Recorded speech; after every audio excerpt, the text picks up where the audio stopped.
blocage de l'économie qui pourra faire reculer le gouvernement.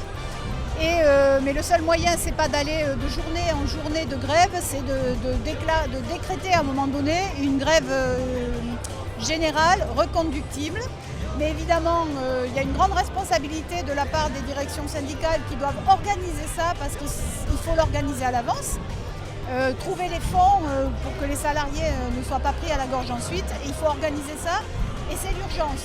Forcément qu'il faut de la mobilisation parce qu'on a soi-disant un gouvernement de gauche qui est un gouvernement de droite et pire que de droite puisqu'il a quand même mis en place le 49.3 et qu'en plus, voilà, le problème sur la nationalité, en fait, il est en train de faire le lit du Front National en fait, et d'extrême droite, ce gouvernement.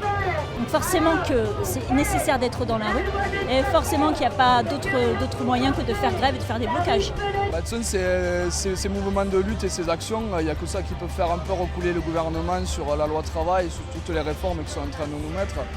Là, on est dans une manifestation. Moi, je ne trouve pas que les manifestations, ça sert vraiment à grand chose par rapport à vraiment un blocage économique du pays, comme tu dis.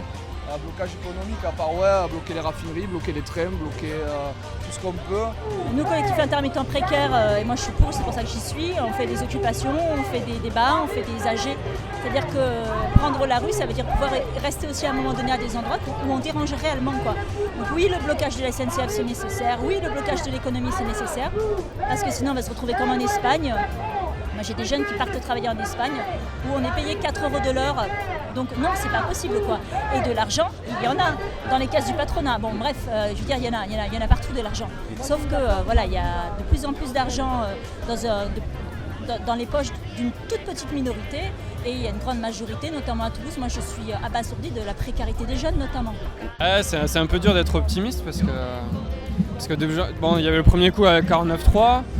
Et puis le Sénat, bon, on sait qui est au Sénat, c'est encore, je trouve que c'est des gens encore moins proches du peuple, comme les Dassault, etc.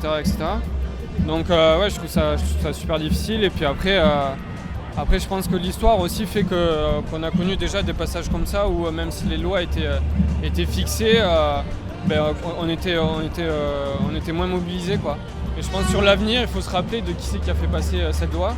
Et continuer à se battre même après pour 2017 et après toutes ces dates, quoi.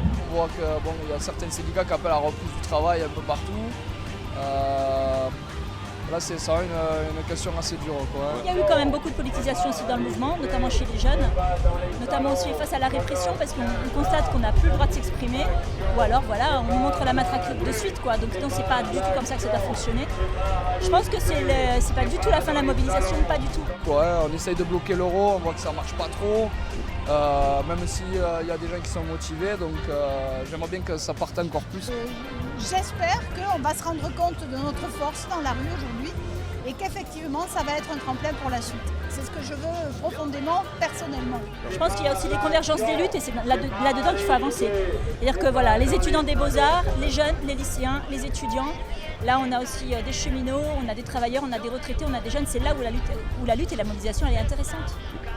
Et du coup, il faudrait qu'on continue à bloquer l'euro et même qu'on fasse des actions plus dures pour l'euro pour essayer de montrer vraiment au monde que la France en ce moment c'est dur, mais comme dans tous les autres pays c'est dur, on essaie de se motiver et voilà, quoi.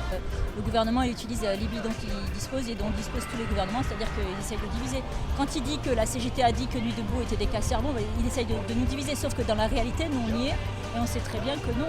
Il peut y avoir des gens qui soutiennent le foot et qui sont dans la manif, il peut y avoir des gens qui sont de la CGT et qui vont à Nuit debout, d'ailleurs j'en ai vu. Donc non, c'est ça. Bon voilà, ils utilisent leurs médias, ils utilisent TF1 et compagnie, quoi, mais non, il faut passer outre. Effectivement, quand vous créez des médias alternatifs, c'est dans ce sens qu'il faut aller, quoi.